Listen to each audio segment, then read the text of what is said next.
అప్పు చేసైనా గెలవాలి. సర్పంచ్ పదవుల కోసం ఇండ్లు, భూములు, బంగారం తాకట్టు, మోస్తారు గ్రామాల్లోనూ 20 లక్షల నుంచి 50 లక్షల దాకా ఖర్చు.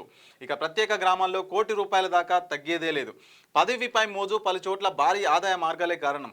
గ్రానైట్, రియల్ ఎస్టేట్, ఇండస్ట్రియల్ ఏరియాలోనూ పంచాయతీలకు ఫుల్ డిమాండ్. రిజర్వేషన్ పంచాయతీలతో పోలిస్తే జనరల్ గ్రామాల్లో ఎక్కువ జోషు. గెలవాలంటే ప్రలోభాలు తప్పవంటున్న అభ్యర్థులు. ఇలా షెడ్యూల్ రాగానే అలా దావతులు షురు. ప్రచారం, పంపకాలతో కలిపి ఒక్కో అభ్యర్థి ఖర్చు అయితే మామూలుగా లేదంట. సో గ్రామ పంచాయతీ ఎన్నికలు ఏవైతే జరుగుతున్నాయో మరి 20 లక్షల నుంచి దాదాపు 50 లక్షల దాకా ఖర్చు పెట్టే అవకాశాలు అయితే అంటే అభ్యర్థులు ఎవరైతే ఉంటారో మరి ఆ గ్రామం కోసం సర్పంచ్గా గెలవడానికి ఈ విధంగా అయితే ఖర్చు పెడుతున్నారని చెప్పేసి కూడా ఉందంట. మరి గ్రానైట్, రియల్ ఎస్టేట్, ఇండస్ట్రియల్ ఏవైతే గ్రామాల్లో ప్రధానంగా వీటికి సంబంధించిన కంపెనీలు కానీ సంస్థలు కానీ ఉంటాయో అక్కడ ఇంకా ఫుల్ అయితే ఎక్కువ డిమాండ్ ఉందంట. రిజర్వేషన్ మినహా ఏవైతే జనరల్ స్థానాలు ఉంటాయో వాటికైతే ఇంకా ఎక్కువగా జోష్ ఉందని చెప్పేసి కనిపిస్తూ ఉంది. మరి ఇంత ప్రత్యేకంగా మరి 20 లక్షల నుంచి 50 లక్షల దాకా ఖర్చు పెడుతుంటే ఎలక్షన్ కమిషన్ ఏం చేస్తుందో అయితే మనకైతే అర్థం కాదు. ఎలక్షన్ కమిషన్ అఫీషియల్గా చెప్తుంది ₹2,50,000 కంటే ఎక్కువ ఖర్చు పెట్టుకోకూడదు. 5,000 జనాభా కంటే ఎక్కువ ఉంటే ₹2,50,000, 5,00,000 జనాభా తక్కువ ఉంటే కనుక ₹1,50,000 మాత్రమే ఖర్చు పెట్టుకోవడానికి ఎలక్షన్ కమిషన్ నుంచి అయితే అనుమతి ఉంది. మరి ఈ విధంగా మరి డైరెక్ట్గా బహిరంగంగానే 20 లక్షల నుంచి 50 లక్షలు ఒక్కొక్క గ్రామాల్లో ₹1,00,00,000 దాకా ఖర్చు వస్తుంటే మరి ఎలక్షన్ కమిషన్కు ఇవన్నీ కనపడట్లేదా అని చెప్పేసి కూడా అనుమానాలు అయితే రాకపోలేదు.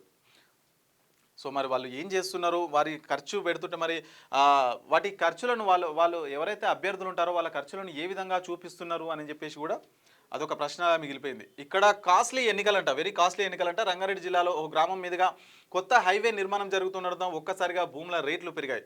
ప్రస్తుతం రియల్ ఎస్టేట్కు హాట్స్పాట్గా మారిన ఈ గ్రామంలో తొలి విడతలో పోలింగ్ జరగనుంది.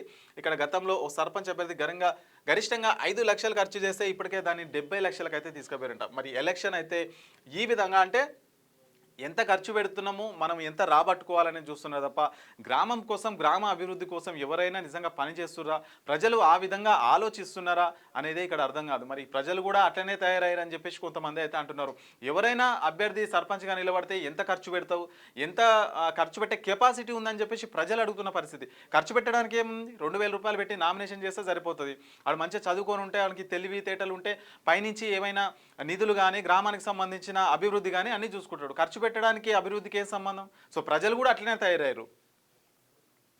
సో ఇది గ్రామాలకు సంబంధించి. ఇక 395 సర్పంచ్ స్థానాలు ఏకగ్రీవమైనట. మొదటి విడతలో 3,836 సర్పంచ్ స్థానాలకు బరిలో 13,127 మంది అయితే మొత్తం మీద ఏకగ్రీవం అయ్యారని చెప్పేసి కూడా మనకైతే ఇక్కడ చూడొచ్చు. 27,960 వార్డులకు 67,893 మంది పోటీ. పెద్ద సంఖ్యలో నామినేషన్ల ఉపసంహరణ.